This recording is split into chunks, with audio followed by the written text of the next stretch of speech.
From George Washington University Institute for Data Democracy and Politics, thank you very much for joining us today. Welcome to the second in the International Forum on Disinformation that we are holding. We began our series with our first event with a hard look at dangerous medical disinformation, scams, and profiteering, and the things that are surrounding the COVID-19 virus, and the role of the big social media platforms in some cases not just allowing this disinformation, but actually enabling it. Today, we tackle another grave disinformation harm, election disinformation. And we're going to have two very important panels. Our first will focus on foreign interference. The second panel will zero in on democratic integrity and voter suppression. So these are vitally important themes. They are both areas of urgent and serious challenge, threatening civil discourse and our democracy itself. We have to understand them, find ways to stop them, the abuse of voters, all amplified by social media. In between our panels today, we'll hear from Stacey Abrams. She's the founder of Fair Fight 2020. She'll describe the on-the-ground realities that she's experienced and she's trying to confront. We're hosting this series of forums in parallel with workshops hosted by the Center for International Governance Innovation on disinformation and online governance, exploring domestic and international governance. Our series is held in cooperation with members of the International Grand Committee on Disinformation. That's a consortium of legislators from around the world working to protect consumers and voters from social media disinformation. I'm Frank Sesno with the Institute for Data Democracy and Politics at GW. I'm director of GW's School of Media and Public Affairs, where it is based. I will be your moderator, though much of my job today will also be your timekeeper, and to keep these remarkable speakers that we have on time so that everybody can have an opportunity to participate. The topic that we're examining today should matter to every citizen who cares about liberty and democracy. Hostile foreign powers, we know this, are using social media platforms to undermine our elections, sow discord, confuse voters, and try to derail the process. We saw it in 2016.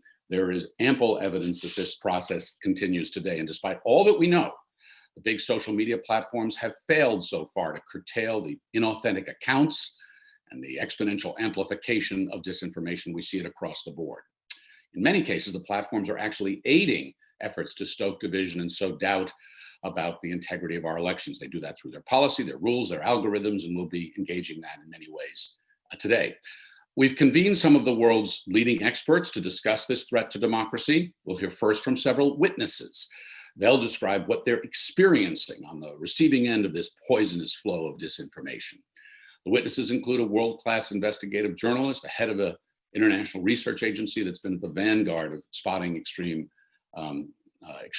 and disinformation online. Then we'll hear from a distinguished panel of lawmakers, a very distinguished panel of lawmakers from around the world, each an expert in their own right, each serving at the most influential echelons of government.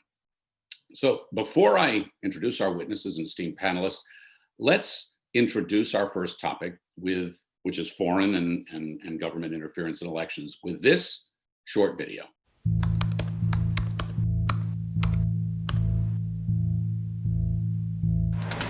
The FBI says the potential for foreign interference is real.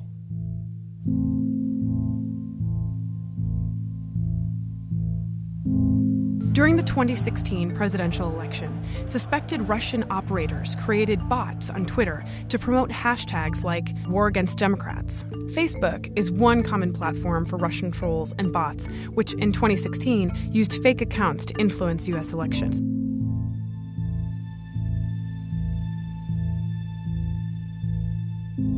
This is really nothing less than informational warfare. This is just another type of warfare to weaken an adversary.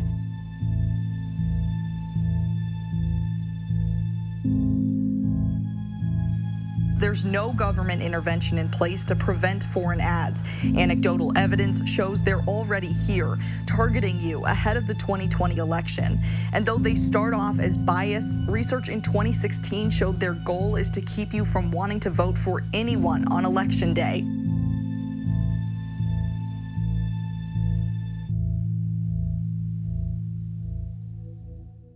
So now to our discussion. First, let me though say thank you for joining us on this virtual event. Should we have technical problems, bear with us, but I don't think we will. We think we've got this pretty well down. I do want to invite the journalists who have joined us as attendees to please put your questions in at any time, and we will seek to get to as many of those as we can after each has gone. Our panel of lawmakers, which we'll get to in just a minute, includes Adam Schiff. He's the chair of the House Intelligence Committee, senior member of the House Judiciary Committee. We're incredibly grateful to have him and him today and his expertise. Dominic LeBlanc, Canadian MP, who serves as the minister as minister in the government and president of the Queen's Privy Council.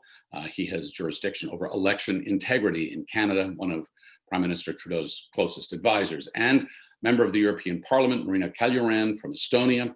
She's Estonia's foreign minister, minister of foreign affairs at the height of the 2016 election. And so she felt the disinformation campaigns intensely.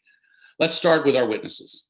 First, Maria Ressa. She's a journalist, an author, founder of Rappler, an online news site in the Philippines, now a major multimedia outlet. Maria was Time Person of the Year in 2018 for her efforts to fight fake news. Just 2 weeks ago, she was convicted of cyber libel in the Philippines, an apparent retaliation for shining a light on corruption and government-sponsored disinformation campaigns across social media in the Philippines. She's free on bail pending her appeal. We are extremely fortunate to have her. And of course, we are very much supporting her efforts to preserve a free press, an independent press in the Philippines and fight disinformation. Sasha Havlicek is another groundbreaker. She's the founding CEO of the Institute for Strategic Dialogue, ISD, which provides in-depth analysis of audience, networks, and content to both interpret and fight the threat of violent extremism.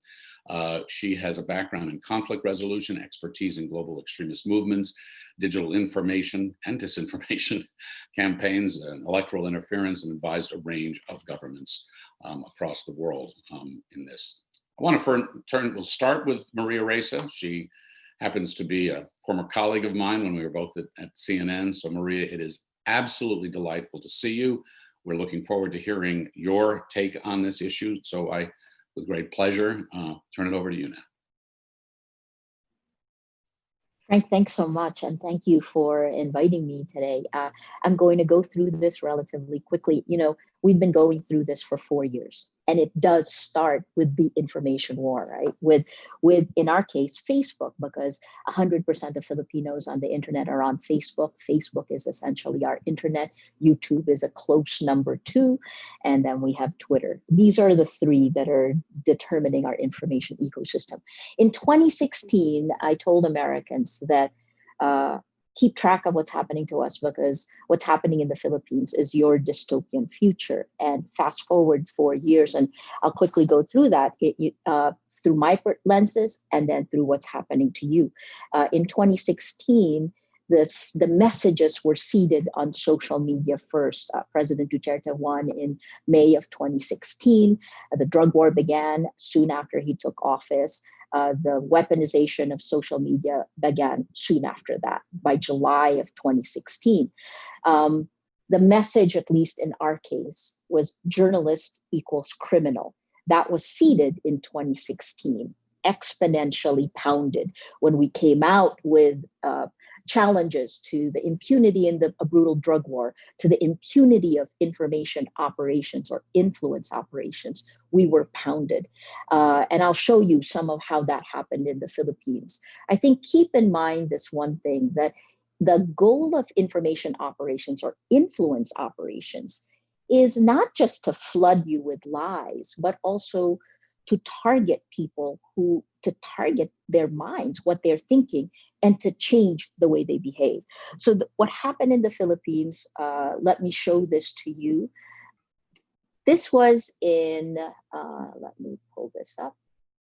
So this was in May of 2017. And I just want to show you how the government at that point, or seeded pro-Duterte proxies had seeded this hashtag arrest Maria Ressa. I wasn't arrested until February 2019, right? So this is 2 years ahead of the curve, because that is what exponential lies try to do. It almost acts like fertilizer. In this case, all we did was do a story about President Trump's call with President Duterte. One of the content creators then seeded this hashtag arrest Maria Ressa, and it looks really ridiculous right now when you look at it, but not at the time that I was watching this. Rappler just made the Philippines a legitimate target of North Korean nuclear missiles. From there, it jumped. Hashtag arrest Maria Ressa jumped to, let's make it move. So it's not moving. Hold on a second. Sorry about that. There it is. So from there, it jumped to Twitter, where ipatawag na yan, call her to the Senate, hashtag arrest Maria Ressa. Then it jumped to a real person. I can smell an arrest and plausible closure of Rappler.com. My arrest didn't happen until 2 years later. The possible closure, the shutdown order we received in January 2018, a few months after that. And then it moves into gendered sexualized attack. Maybe Maria Ressa's dream is to become the ultimate porn star in a gangbang scene. It's not, but this is what was seeded. And again, look, it goes to real people, young men, me to the RP government. Make sure Maria Ressa gets publicly raped to death when martial law expands to Luzon. It would bring joy to my heart. This guy was a student, a college and a university, and his university contacted me after I posted this the next day. Here is what happened when you exponentially pound a fracture line of society. In our case, it was attacking the media, attacking Rappler. We kept track of it by looking at the data. And I draw your eyes to May 2016. That's when President Duterte was elected, right? And you can see that the red lines become more solid with repetition. By July of 2016, that's our drug war in full speed. You can see that we are under attack, and that more and more and more and more, these are just posts happen, and it's a solid lie. This is how, when you say a lie a million times, you make it a fact. And through the social platforms, lies laced with anger and hate spread faster than really boring facts. This is the database we put together. We challenged impunity on two fronts: the brutal drug war of the Philippine government and the information operations, Silicon Valley, Facebook, the kind of impunity that was happening here. We published a 3-part propaganda war series. I wrote 2 of the 3 parts. The first was weaponizing the internet. The second was how Facebook algorithms impact democracy. This is in 2016. And the third was manufactured consensus, how 26 fake accounts could influence up to 3 million others. This is what happened in October of 2016. Shortly after we published it, when it turns red, it means that the average reposting is more than 10 times. We zoom in on this Facebook account, Sally Matay, because this account was attacking every major news group. And if you look, it's just a cut and paste. And to the left are the Facebook pages where it was seeding, where it was cutting and pasting this. And if you look, the Facebook pages from the elections have now been weaponized. It's the Duterte campaign pages, as well as the Marcos campaign pages. This is where content was being seeded. This is where virality is approached. This is in 2017, an attack Maria, against the vice president. May I ask you to take about another minute to sum up, because we're going to need to move to our next witness. My apologies for that. So I'll just end with this one. Here is the network that attacks journalists, activists, human rights activists, and opposition politicians. It's the same network, so segmentized that each one of the nodes you see actually target by demographics: the middle class, the mass base, the Mocha Uson blog, and the 1% for the motherland. These are the last attacks, and this is the last thing I saw right before I came to you. Right, this is using my color, my sex, and my facial features. When this is seeded on Facebook, it normally happens in the comments section, and they turned me from being an animal to, normally the caption here is, I will give a reward to whoever captures this. So I've gone from being called every animal, from being threatened with rape and death, to now being an animal. From there, we go to here. She's not the victim. This is right after last week, 2 weeks ago, when I was convicted. But you can also look at how they made my skin much, much worse, right? Because I have atopic dermatitis, eczema, really dry skin, and they've made a whole new name out of this. They call me scrotum face. And the next one, pause just a second. I didn't filter this out for you because I want you to see what I see every morning. It comes from here. This is seeded on Facebook and allowed to stay for periods of chunks of time. It's not pixelated for me, so I want you to see the impact. From there, it goes just to this last one, friend. This is the film that was done about Rappler, 1,000 Cuts. And you can see, again, they doctored a photo to see 1,000 cuts. And it's evolved. That scrotum face has evolved to this, right? This has a page, Vogue.ph. It's allowed to stay on Facebook, and it's even marked by the page. Maria, I want to thank you. No, I want to thank you. I want to thank you for the courage that you have managed to keep about you throughout all of this, the way that you are sharing with us and the world. It is so important that we see exactly what is happening, exactly what people have to endure. And this is what is eroding our sense of decency, our civil discourse, and our democracies themselves. That's why we're here today. Let me turn next, and we'll come back, Maria, to you. And I know that our panelists and Congressman Schiff is going to have some comments that will be very relevant, and he'll come back to you as well. But let's turn to Sasha Havlicek now, our next witness. Sasha, it's yours. Forgive me, am I muted? There you go. You're with us now. Thank you so much. Frank, thank you. I'm honored to be here, and I have to say, listening to Maria, it is a depressingly familiar set of activities that we see on a very regular basis, and it's a terrible thing to see. Of course, this play out in very personal ways. But that weaponization of hate is absolutely part of the tactical playbook we see across the board these days. You've kindly asked me to come and speak a little bit about what I and my team at ISD have seen through our computational analysis of platform manipulation, of information operations targeting elections over the past 4 years, in particular, the work that we've done across Europe. And I know we have very limited time. I should say, just within the scope of the European parliamentary elections, ISD and partners of ours working in this space were able to identify some 19 coordinated, inauthentic disinformation campaigns. We're a small team of researchers, and it just gives you a sense of how this is the tip of the iceberg. There's too much to go into in terms of the detail of all of that, but I thought that I would lay out for the purpose of today's discussion the trends and developments that we see in relation to actors, the actors at play, and the assumptions we make about actors, the tools and the tactics deployed by those actors, and thirdly, the target of their activities. So very quickly, on the actors, 2016 in a way was the penny dropping for Western constituencies about Kremlin disinformation activity.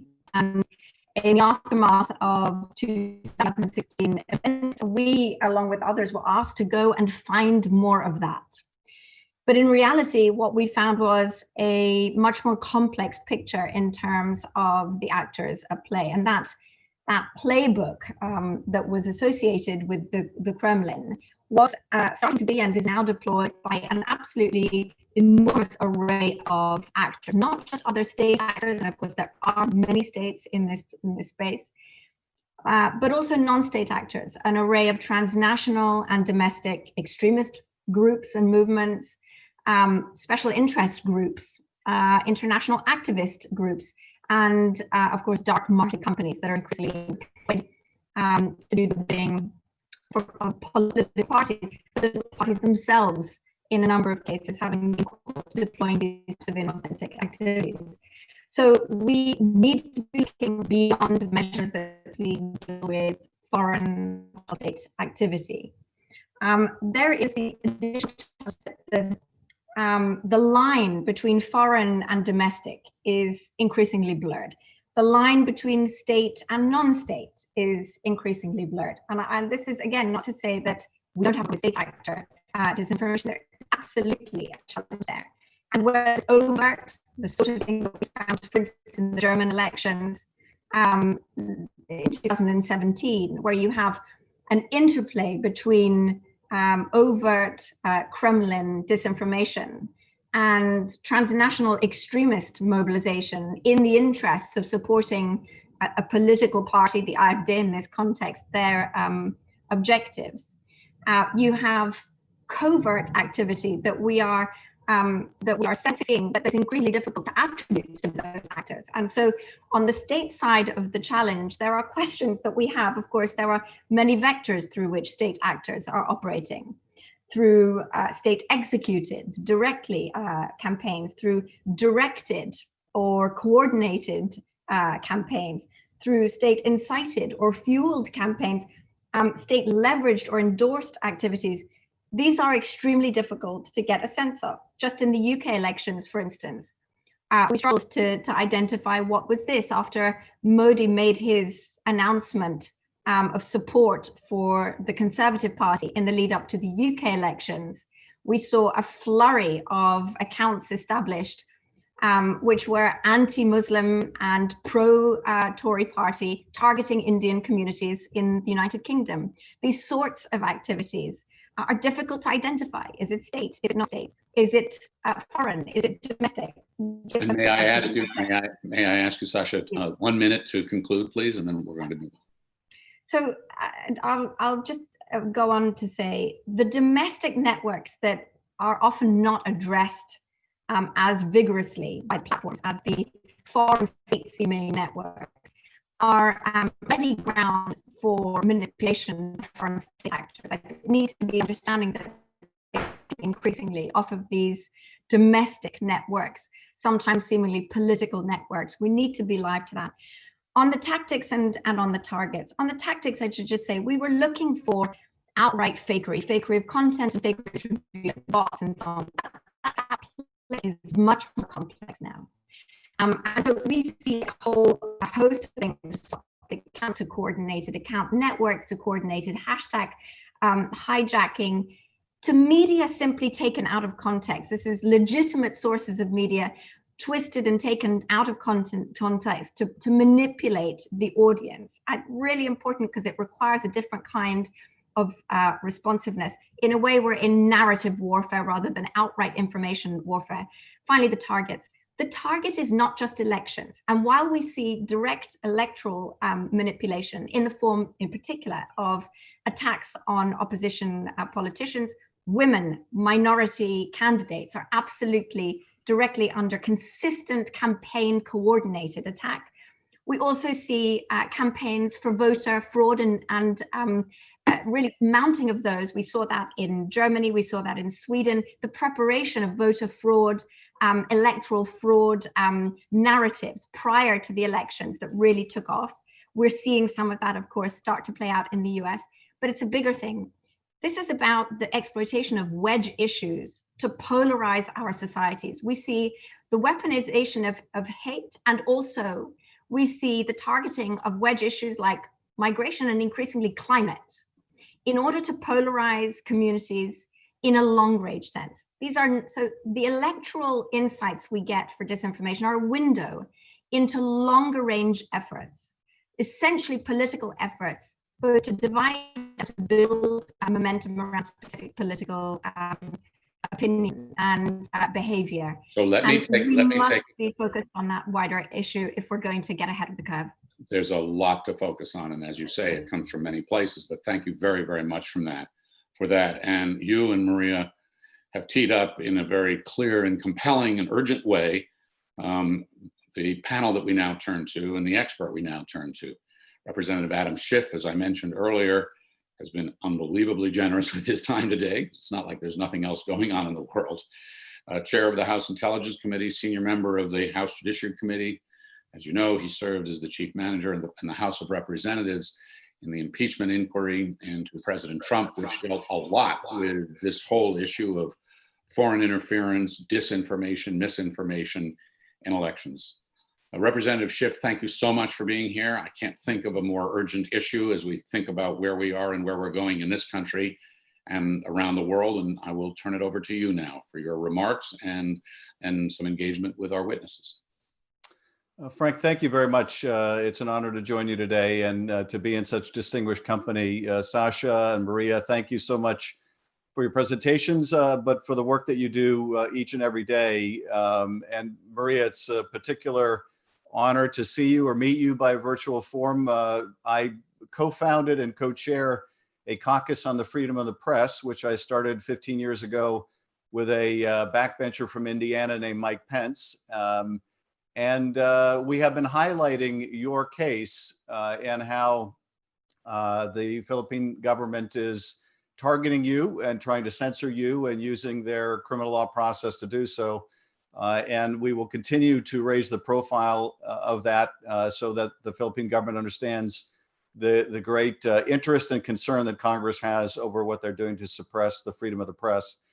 I thought, just to kind of organize my thinking on this for today, I would talk briefly about what foreign powers are doing through social media, what domestic actors are doing on social media, and what the platforms themselves are doing.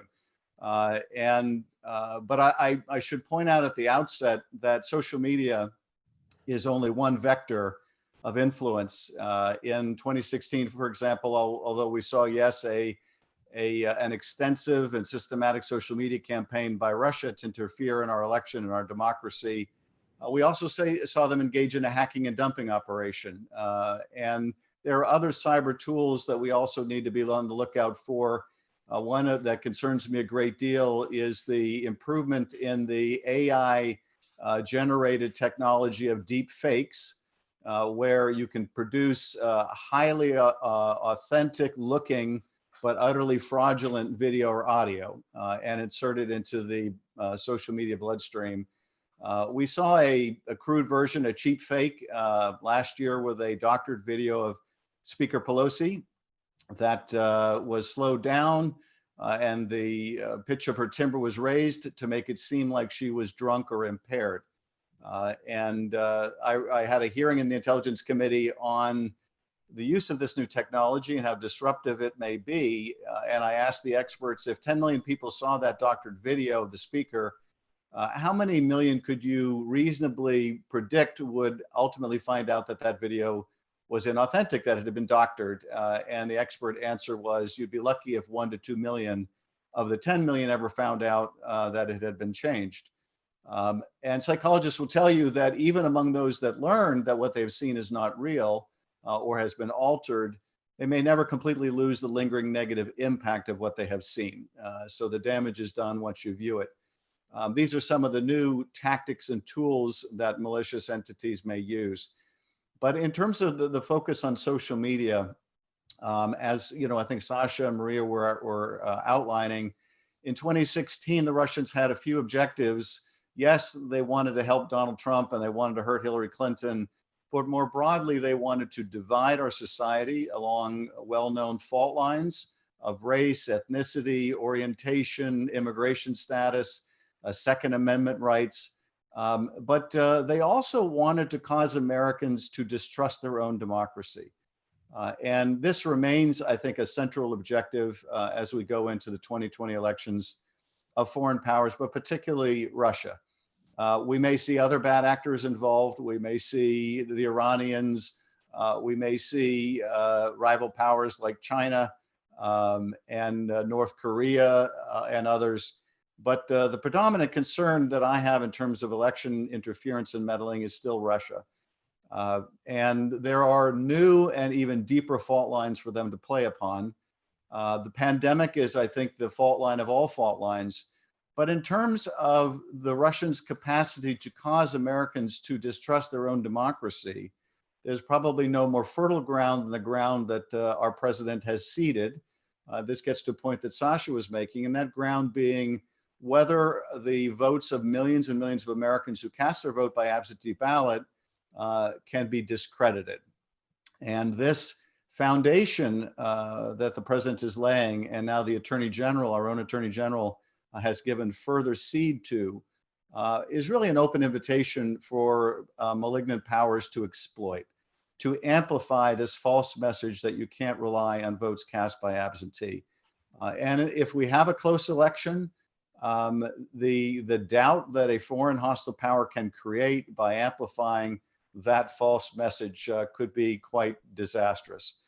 Now, one thing that we saw in the midterms, although we got only a small sample, is that it's not just foreign bad actors we need to be concerned about, it is also domestic bad actors. And indeed, in the midterms, we saw some domestic bad actors begin to experiment with the same kind of false flag operation that the Russians perfected in 2016. And, we now see the Russians doing a better job to try to camouflage and hide their hand, working through third countries like Ghana. We can't rely on them exploiting the same IP addresses in St. Petersburg that have such a clear home address. But we also now need to be concerned about domestic bad actors mirroring, imitating, and amplifying the work of hostile foreign powers. And then finally, of course, there is not just what foreign powers are doing on the platforms, not just what domestic bad actors are doing on the platforms, but what the platforms are doing on the platforms. And last week, we had a hearing with representatives of 3 of the major technology companies. And we began by asking, what are they observing? This was an open hearing, so I'm able to discuss it with you. What are they observing in terms of foreign interference? But a great portion of the hearing moved to a very different issue. And this was sort of a hearkening back to something I raised in 2017, when the Intelligence Committee was really among the very first to look into this issue, not just of foreign interference, but what the platforms themselves were doing. And in 2017, after exploring what foreign powers were doing, I asked the representatives of the companies whether they thought their platforms were having the effect of dividing the American public, of pitting Americans against other Americans, of balkanizing our access to information. And I remember the chief legal officer, because the companies viewed this as a legal threat more than anything else at that point in 2017, for Facebook, said that the jury was still out on that question, whether the algorithms were having that impact. Now, I don't think the jury was still out in 2017, but it has definitely come back since then, if it was out even at that time. And so I returned to that subject, as did many members during the hearing. And I asked them, in particular, I asked Facebook, where among the priorities in their algorithm do they place amplification of engagement? That is the content that is able to titillate or anger or create fear among its users, the potential for virality. Where do they place that among their priorities? Is that their top priority? Is that their last priority? Where does truth fit in that hierarchy of values that is exemplified by the algorithm? The answer, it won't surprise you, is I can't tell you. Now, I'll have to get back to you. Now, whether that's because the chief technology officers don't know the answer, or they're not authorized to share the answer, I think is far more likely to be the latter, given their seniority in the companies. But this, to me, is one of the most pressing challenges facing the world right now, is how we get our information. Because I think the revolution in social media is every bit as disruptive as the invention of the printing press. And we had centuries to get used to that innovation. And we've had a mere years to get used to this one. And it will take us, I think, a considerable amount of time to figure out how to deal with this innovation. Maria, I can well relate, although not to the same extent that you have, to the phenomenon you described, as I have been similarly demonized and caricatured and the subject of threats and and watched the powerful amplification of that discord online, amplified by our own version of either state-run or oligarch-run media. And I can only imagine what you face. But as you wrote in the LA Times a couple of years ago, what is happening and has happened in the Philippines may be a dire warning about what is possible here. And we've seen all too much of that come to fruition since you wrote that piece. So these are very pressing issues around the world. And I guess to start off the discussion, Maria, let me ask you, there's a lot of debate and discussion within the tech companies, within commentary and experts about whether the social media environment that gives such currency to falsehood and certain kinds of falsehood that appeal to our tribal instincts and produce fear and loathing is advantageous in the way that the algorithms function to those that harbor the most extreme views. And Sasha, you probably have a sense of this too, given your work on the issue as well. Do you think that this structure actually has the effect of amplifying the kind of xenophobic nationalist ideas? Is this giving a far greater currency to the far right, or do you see it as sort of an equal opportunity malevolent influencer that affects extreme views of all kinds? I think that this is a behavioral modification system, and bad behavior is rewarded in this one. In fact, what we've seen built into the design, and I'm not the first to say this, Representative Schiff, I'm sure you've heard this from the designers themselves, that polarity is really built into the platforms by one decision, which is when the platforms decided that they were going to grow using the idea of friends of friends. The way this played out in the Philippines is, while we were all here in the center, largely not debating what the facts are, we were all here, right? As you pointed out, you pound the fracture line of society. In our case, it was the poor versus the rich, right? Oligarchs versus the rest of it, everyone else. And when you pounded this, if you use that, grow the platform using friends of friends. Let's just say pro Duterte or anti Duterte here. If I'm pro Duterte and I'm only talking to friends of friends, and I'm going to grow by just growing my friends like me, like attracts like, you move further here to the right. The anti Duterte will move further to the left.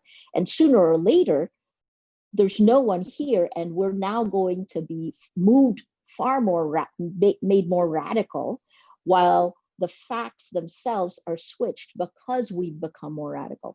I see that same thing Maria, playing out in the United States. Maria, if I can follow up with you on that, because that's a really interesting point, but it's particularly interesting in light of the policy change, if that may be too strong to describe it. But Facebook has been suggesting that they're going to move more towards a model that emphasizes sharing with family and friends, and away from a model based on pure virality. But it seems to me what you're suggesting is that if they move even further in the direction of sharing with friends and family, that may actually create its own or widen its own divide. That's been a few years that Mark Zuckerberg and Facebook have said that, but I actually think by eliminating news, by eliminating the facts, then you wind up, yes, you trust your family and friends more, but if you are to the right, you're going to move further to the right because your like attracts like, and you're not going to see the views of the left. In the past, we kind of all shifted around here. So I think the model itself, the design of social media platforms, encourages extreme thinking. It moves you further to the right and to the left, further to the edges. Also brings in all of those conspiracy theories, right? In a way that when news groups were the gatekeepers, wouldn't have been allowed. Well, and I could just say, Maria, and I'm sure you've experienced this to a far greater degree than I have. When I travel or used to travel pre-pandemic, I would notice over the last several years, the reaction I would get would be more and more extreme, both for and against me. People would come up to me in rapid succession, the first saying, "Are you Adam Schiff? I just want to shake your hand, you're my hero." And immediately thereafter, someone coming up to me and saying, "Well, you're not my hero. You lie all the time. Why do you lie all the time?" And I could tell, okay, I know what this person's watching and reading. I know what this person's watching and reading. And it's obviously not the same thing because I'm the same person. But Sasha, if I could ask you, because if I recall, you've done a significant amount of work on countering violent extremism. And I wonder whether you see any similarities in what makes social media such a potent force for recruiting and propagation of that kind of content with the kind of election interference and other malevolent activity online that you're focused on right now. And if I may, it's Frank here, everybody, just to watch the clock, ask for a brief response here, and then we're going to move on to Minister LeBlanc. Thank you. When we first started to track extremist content and operations online, we were looking at ways in which we could counter them by mobilizing counter speech. Outcompete bad ideas with good ideas would be a great idea. Except what we found over time was that the playing field wasn't level. It was tilted in the interest of extreme messaging. It is agnostic as to the extreme, but it is pro-extreme, pro-titillating, pro-sensationalist messaging, which is to say, the result is that we are driven in hordes, inorganically, into these more and more polarized environments. That, to some extent, accounted for the massive proliferation of hate and extremist content online. On all sides, it's still extremely present there. The real challenge is that we have plenty of anecdotal evidence, but nobody has access, except for the platforms, to the data in order to be able to verify what the algorithmic outcome is, in fact, in relation to these harms. We desperately need third-party review of the systems and real robust transparency and oversight of the protocols that govern the information flows. You're absolutely right. It isn't just, the focus has been on content and content removal, which is not the right space. The focus needs to be on the recommendation, curation, and moderation systems used by the platform, both algorithmic and human, so that we can genuinely understand what the impact is on our societies. We need to have that data in order to be able to, right now, neither governments nor the research community has access to that data. I want to thank you all. And Chairman Schiff, before we move to Canada here, at your hearing last week. We may all be moving to Canada soon. I hope not. But at your hearing last week, you had some words that, and I watched it and then I read it carefully. You called this a dangerous and unprecedented state of affairs. And you proceeded and your colleagues to talk to to representatives from the major social media platforms. We just heard what Sasha laid out about what we really need. Did you get any sense at that hearing last week that they are determined, focused, properly recognizing their responsibilities and moving in these directions?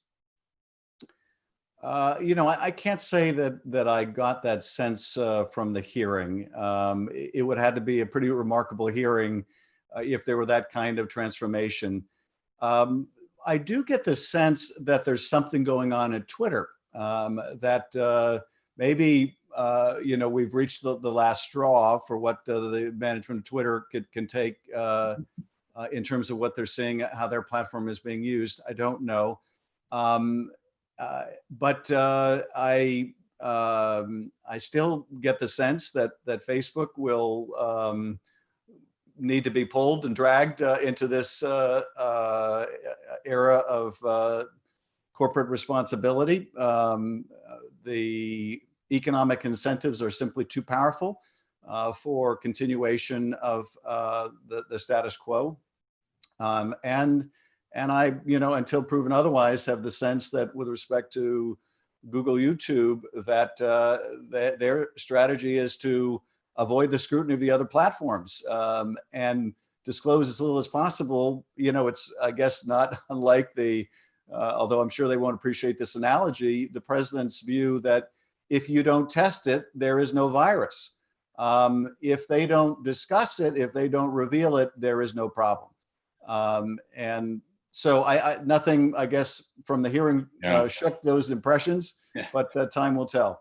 Well, let me just say that in our first forum, where Speaker Pelosi joined us, she called for major companies to bring their economic power and leverage to bear on Facebook. They've started to do that.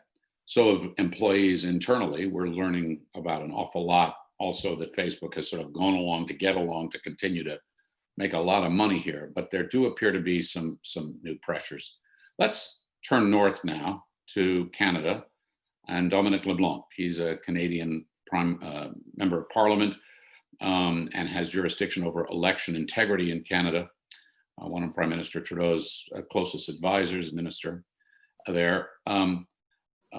Minister LeBlanc, thank you very much for taking your time to be with us today. And I want to turn the floor over to you for a few minutes for your response to what you've heard.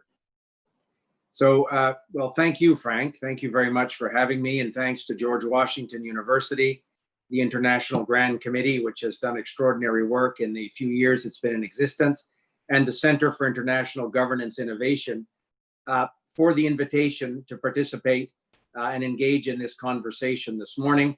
It's a privilege to be on a panel with Chairman Schiff, but also to hear from our distinguished witnesses. Frank, as a democracy that held a national election less than a year ago, Canada knows full well, as many other countries do, the challenges involved in securing and preserving democracy's sacred act, the right of every citizen of voting age to cast an informed ballot in a free and fair vote. Every free and fair democratic election is worthy of the name, is going to be, in our view, necessarily rough and tumble. That comes with being a mature democracy. But we have also seen how hostile state and non-state actors use information technologies to manufacture reality. Fake news not only masquerades as the truth, it masquerades as legitimate political debate. Trolls and bots are dispatched to stoke anxiety and, in some cases, inflame debate around sensitive issues. Their main goal, as Chairman Schiff noted, is chaos. We've seen many of these elements playing out right now in real time in the COVID-19 pandemic. These are exactly the kinds of issues that that people play on to propagate disinformation in order to fragment our societies, to erode public trust in democratic processes and institutions as well. We're closely monitoring these events, as I know many of our friends and partners around the world are doing as well, especially those of you who are in election mode right now. And I look to Chairman Schiff and his colleagues as examples in the coming months. It's obviously not my place to comment on the conduct of campaigns or elections in other countries, but I believe that some of the measures that Canada took to enhance the protection of our election in October 2019 may contain some useful elements for those looking at models in terms of how to proceed in the coming months and years. In January of last year, in January 2019, the Government of Canada released a comprehensive 4-point plan to safeguard the upcoming election. This plan, which was approved by the Prime Minister and by our cabinet, mobilized expertise from 10 government departments, but also looked obviously beyond government institutions to work with media, other political parties, and Canada's independent election administration body, and to harness the resources and expertise of civil society as well, academia and the private sector, including social media platforms themselves. Canada's experience is that it takes a whole of government and a whole of society effort to effectively combat disinformation. The first part, Frank, of this plan focused on enhancing citizen preparedness, because the strongest defense against threats to democracy is obviously an engaged and informed citizenry, and therefore a resilient public. Indeed, citizens, in our view, can be, with the right tools and awareness, the best bulwark against disinformation. This includes, in our case, establishing a digital citizens initiative to improve the digital and civic literacy of Canadians so they can recognize online fraud, disinformation, and manipulation, essentially helping the information ecosystem to some extent to self-cleanse. We also asked our intelligence agencies to take a new innovative approach by conducting a public assessment of threats to our democratic processes, the first of its kind, we believe, in the world. This helped to sensitize Canadians to possible threats on the grounds that to be forewarned is to be forearmed. And we created something called a critical election incident public protocol. It sounds like a bureaucratic mouthful, but it basically is a simple, quick, and impartial process for alerting and informing Canadians of threats to the integrity of our election. The second thing we did is plan to improve organizational readiness. I don't just mean securing or strengthening security practices, but improving the whole of government coordination to identify threats, emerging tactics, and vulnerabilities to our systems. As part of these measures, we introduced cybersecurity technical advice and classified threat briefings to other political parties and their leadership. The third element was combating, and the topic of today's discussion, obviously, combating foreign interference. We set up a security and intelligence threat to elections task force, composed of key actors across the Canadian intelligence and national security community, to improve awareness of foreign threats and to support assessment and response. We also leveraged the G7 rapid response mechanism to strengthen coordination amongst our G7 partners so we could monitor any malicious actors in the social media space and respond to those threats. The fourth and final part of our plan was making it clear that we expected social platforms to act as well. And this is entirely consistent with the comments of Chairman Schiff a few minutes ago. We had frank and sometimes public discussions with the platforms, which led to the development of the Canada Declaration of Election Integrity Online, with the support of Microsoft, Facebook, Twitter, and Google. The declaration established a common understanding about the responsibilities of social media companies and governments to combat disinformation, as well as the concrete actions needed to increase transparency, authenticity, and integrity on the platforms themselves. And Minister LeBlanc, may I ask you to try to get about another minute or two and then wrap up? Of course, Frank, I'll be as brief as we can. Of course, with the threat that is constantly evolving, no country can stand still. So we're hard at work evaluating these initiatives, what worked and what didn't work as well as we would have liked in 2019, in order to ensure that we're ready for the next national election when it comes about. So Frank, that's why I was pleased to announce that Canada had stepped up to be one of the 3 leaders, alongside with Microsoft and the Alliance for Securing Democracy, on countering election interference. This was part of, as my colleagues will know, of the Paris call for trust and security in cyberspace. So with that said, Frank, perhaps I could pose a question to our witnesses. I was interested in the algorithm question that Chairman Schiff raised and that you raised. So maybe perhaps I could ask our witnesses, who are very, very compelling examples of leadership in this difficult sphere, if we believe that perhaps 50% of OECD countries have experienced some extent of foreign interference in our elections, perhaps the witnesses could share what Canada and other countries can do to learn from each other and to better collaborate as we all prepare our democratic institutions to be more resilient and our citizenry to be more informed? What can we do in terms of sharing and understanding each other's context that might help our democratic partners around the world? Thanks, Frank. I would say, sir, thank you for the question. I think it's very fundamental, and in the sense that if we don't have facts, which is where the platforms have placed us, when news groups lost the gatekeeping powers to the tech platforms took it, but they abdicated responsibility. And without the facts, we can't have integrity of elections. It's a myth to think that there is, because essentially we don't have facts. We can't have anything. So I think one solution, and this is in an upcoming book by MIT's Sina Naral. He recommends, along with other academics who've done the studies, one of them from University of Toronto, which is pushing the platforms to actually have both user portability of data portability, and social network portability, so that this way there is incentive. Actually, what's happening right now with Stop Hate for Profit, there is now an incentive, a business incentive, to protect the users. Our problem is that right now, all of the incentives have been pushing platforms towards growth, but not to protect users. So if you make our data portable, if we don't feel protected, we can leave the platform together. And the whole thing of, you don't even have to use antitrust regulations to do that. And you can then level the playing field in terms of other new social media platforms.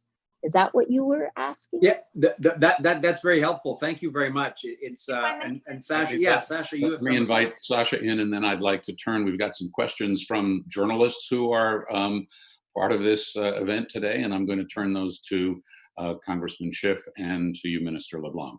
Sasha, go ahead.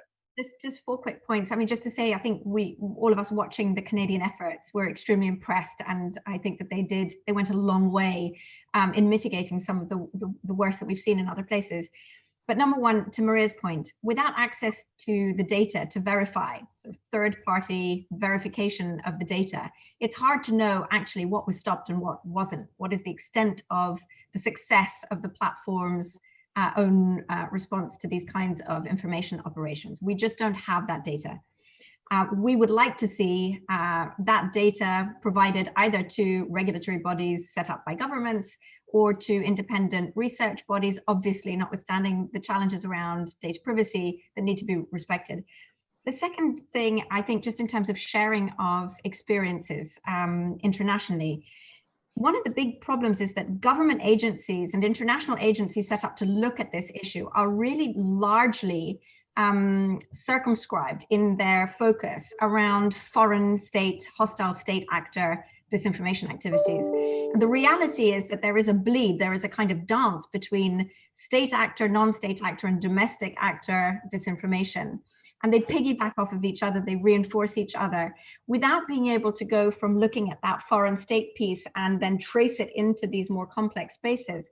We're missing a beat. I think that there are partnerships that can be had with civil society organizations, with research bodies that can help to complete that picture. I think some of that is already being quite interestingly done by the G7 in reaching out to research partners. We've done some work with them too, but I think that there is a real need to create a data central where we start to work off the same hymn sheet in terms of understanding both methodologically the type of research we're doing and what we're able to see with it, being able to share that data, not use black box technology that can't be interrogated from commercial providers, but really work on this as an offering for the civic and government sectors that's at a social science sort of standard of quality and interrogation. Very important to get that data. And finally, just the cross-platform piece. One of the problems that the platforms have is that they're looking at it within their own context. But of course, these operations are cross-platform. There's a wider ecosystem. Again, one of the areas that partnerships, I think, with research organizations, with civil society, but also I would say governments should be encouraging the platform to establish cross-platform capabilities In the same way that, for instance, they've pushed towards setting up the Global Internet Forum on Counterterrorism, a cross-platform initiative in that domain, we need it for the disinformation space too. I appreciate it. Thanks very much, Frank. Did you, you said there were some journalists that had sent questions? So there's a question from you, from a correspondent from ABC News. Your Democratic colleague Nancy Pelosi told us earlier this month that advertisers must use their power to pressure platforms to get tougher on the platforms and their false information. As I mentioned, that she spoke about that here. She asks, ABC correspondent Catherine Sands asks, what do you think can be done ahead of the election to force platforms, her words, to take action on misinformation and disinformation?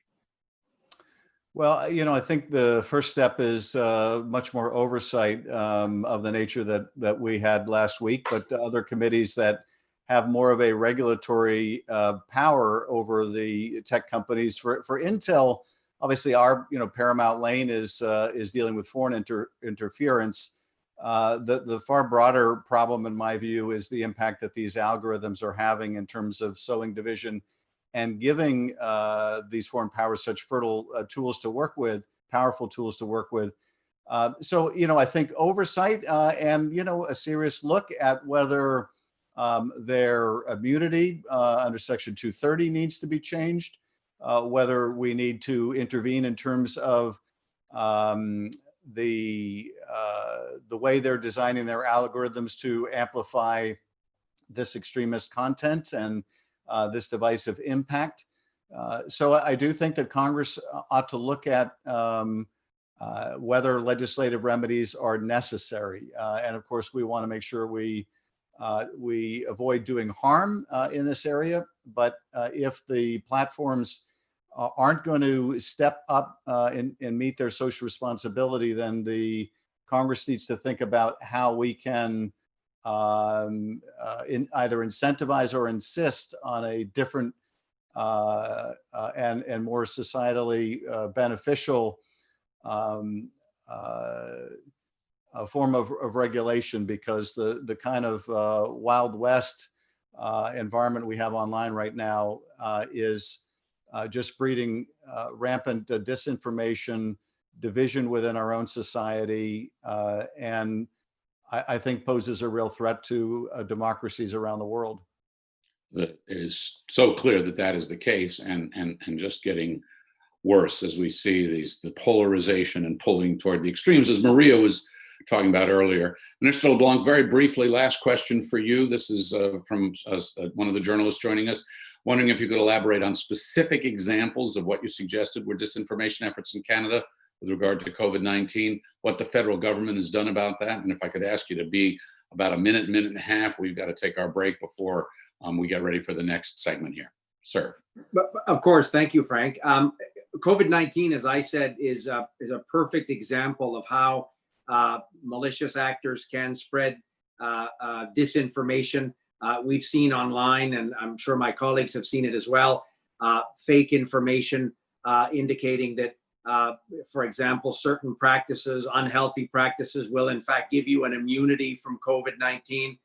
There was one fake news article saying if you're a smoker, you're much less likely or you will not get COVID-19. So it was sort of encouraging people to take up smoking.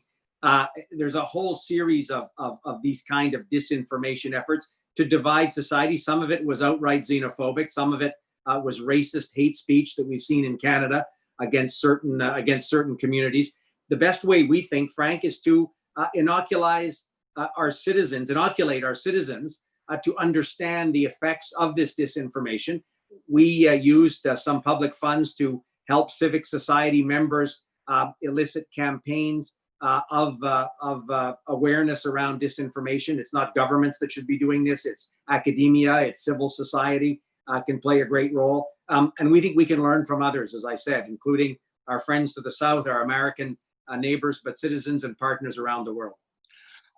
Minister LeBlanc, thank you very much for your time and your observations. Congressman Schiff, Representative Schiff, thank you as well for taking time out of your busy day to be with us. Thank you very much. Thank you to all of you. And thank you. To Sasha Havlicek, to Maria Ressa, Your work is so important, and what you're doing really leads the way. Maria, all the best to you. Good luck. Hang in there, and all the courage in the world.